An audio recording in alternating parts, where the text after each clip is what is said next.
channel. Today I'm back with another trash to treasure video. You guys really seem to enjoy my last one, so I'm gonna try to include more of those kinds of videos here on my channel. Today I'll be showing you 3 different items that I picked up from my local thrift store, and I'll be showing you exactly how I make over each item. If you guys enjoy these kinds of videos, be sure to give this one a thumbs up, and I would love to know in the comments down below. Let's go ahead and jump right into today's projects. The first thrift store item I'll be showing you today is this vintage paper plate holder. I actually wasn't sure what it was when I bought this, but luckily my mom knew exactly what it was. I paid $5.99 for it, and I think that's a great deal because it's such a good solid piece. Before I started making this piece over, I made sure to clean it up really well because you never know where any of these items have been. Once I got it all cleaned up, I started painting it with my Waverly chalk paint in the color Plaster, and it was a little tricky to paint this just because it had the 2 pieces and my paintbrush is long and I really couldn't get it in there very well, but I managed. I did have to do 2 different coats of paint to get all of the wood color covered up nicely. Once my paint was completely dried, I then took my Dollar Tree stencil brush and my Waverly chalk paint in the color Hazelnut, and I started dry brushing this color around the entire piece. As you guys know, I love using these Dollar Tree stencil brushes to dry brush on pretty much all of my projects. They're just so small and you can really get the paint exactly where you want it without overdoing it. I mainly focused this color around all of the edges and then just did it a little bit on all of the flat surfaces. Once I had that color on, then I went in with my Dollar Tree stencil brush once again and my Folk Art chalk paint in the color Castle, and I dry brushed this color over top of all of the same spots that I just painted that hazelnut color on. By adding this second color, it's really going to add a lot of dimension and give my piece a more rustic look. Next, I'm cutting this stencil down a little bit so that it will fit on the front of my piece a little bit better. I did pick the stencil up from Joann Fabrics, and it comes in a pack of stencils, and I've actually been using these stencils a lot in my videos. And here I'm just centering it right on the front of the piece, and then I'm using some painter's tape to tape everything down so that it doesn't move around once I'm painting. For all of the words on my stencil, I'm using my chalk paint in the color Castle. And when I stencil, I do like to use stencil brushes, and I work with a little bit of paint and I build it up as I go. And these Dollar Tree stencil brushes work really great and they're super inexpensive. I've now waited for the paint to completely dry, and now I'm just peeling off the stencil. Next, I'm cutting down this coconut liner that I picked up from Dollar Tree. I'm cutting it down into 3 different sections. Once I have all 3 sections cut, I'm then placing them down in the space in between the 2 pieces of wood here, and I'm doing them one at a time. I'm placing one piece more on the right side, I'm putting another piece more on the left side, and then I'm also going to be placing one where you can see the coconut liner coming out from the top.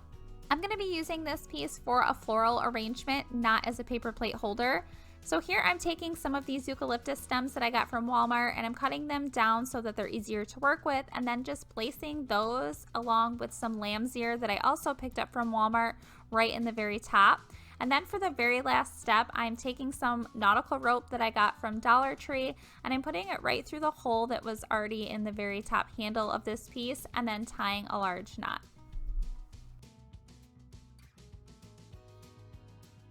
Here is my piece all finished. I love how it turned out, and I can always take out the floral stems that are in it and actually use it as a paper plate holder, but for now I'm going to use it just like this. Now moving on to the second thrifted piece in today's video is this small wooden crate with an open front. I picked this one up for $1.99, and it definitely has a lot of potential. To make this piece over, I started by painting the entire thing with my Waverly chalk paint in the color Plaster, and it did already have like this white color to it, so I really didn't have to cover up too much, so I only did 1 coat of paint for this piece. After that paint has all dried, I'm then painting on my Castle color chalk paint right over top of everywhere that I just painted the Plaster color, and I only did 1 coat of paint of this as well. Next, I'm taking 120 grit sandpaper and I'm sanding over the entire piece. I'm even sanding on the inside of this piece as well. I wanted this to have more of that farmhouse rustic look that I love so much. Next, I've already cut down this chicken wire to fit in the open front slot on my crate. I did have a clip of me doing this, but unfortunately the clip was bad and I couldn't get it onto my computer. And originally I was going to use a staple gun to staple this chicken wire onto the wood, but the wood is so thin on this piece that the staples would have went right through. So instead, I'm just using some hot glue around all of the sides to secure it. I decided to use these 2 tin white buckets in my crate, and I picked these up from Dollar Tree. I'm then placing some floral foam inside of the tins and then filling them up with some of this Spanish moss that I also picked up from Dollar Tree. And then I'm filling the buckets with some of these lamb's ear that I got from Walmart right in the center.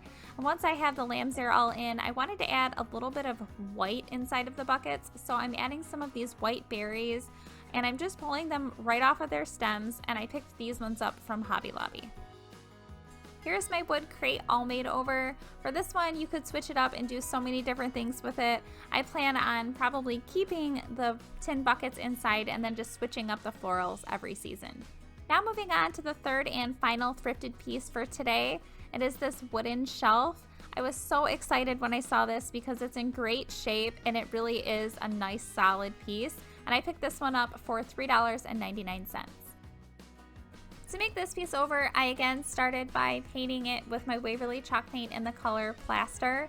And even though this piece was a nice solid piece that was in great shape, because of the way the wood grooves were, I had to paint in a couple different directions to make sure I got the paint into the wood grooves, and I did do 2 different coats of this white paint.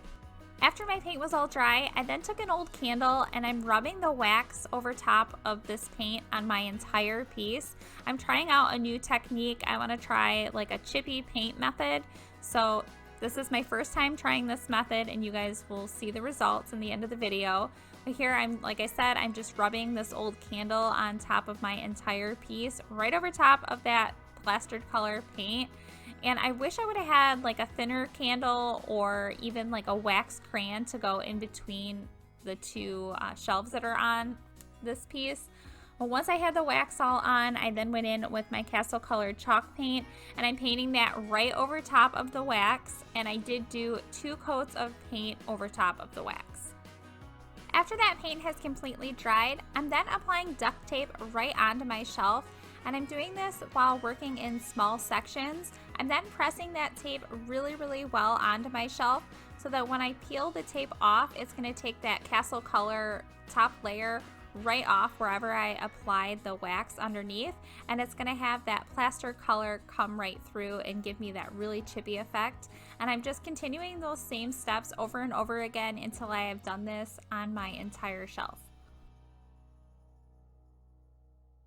This again is my first time ever trying this technique, and so far I think I'm really loving it. I think by doing it a few more times I'll be able to perfect it a little bit better, but I will definitely be using it on some projects in the near future. For the last step, I added 2 sawtooth hangers onto the back of the shelf, but unfortunately I could not add the clip because those seams were corrupted, so I'm really sorry about that. Here is my chippy farmhouse shelf all finished. I think it is so cute, and I really love using that technique. I would love to know, have any of you tried this technique, or have you used a similar technique? I hope you guys enjoyed today's video. If you did, please give it a thumbs up and share it. If you're not subscribed, I hope that you will consider subscribing. Be sure to hit that notification bell so that you don't miss out on any of my future videos. And I would love to know if you guys are loving all of these thrift store videos. If so, please let me know in the comments down below. Thank you so much for watching.